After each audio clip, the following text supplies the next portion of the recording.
Hi guys, welcome back to the channel. In today's video I'm going to show you how to fix lag in Roblox step by step, very easy and for low-end devices. Let's start. First step, open Roblox and open your game.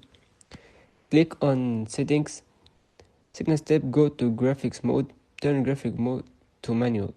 Now lower the graphics level to the lowest or one bar only. This alone fixes most lag.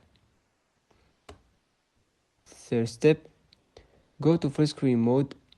Turn full screen on. Roblox runs smoother in full screen. Then close background apps, close Chrome, Discord and any apps you are not using while playing. Extra tip, join service with fewer players. Less players means less lag. If this helped you, don't forget to like, subscribe and comment. Lag fix it below.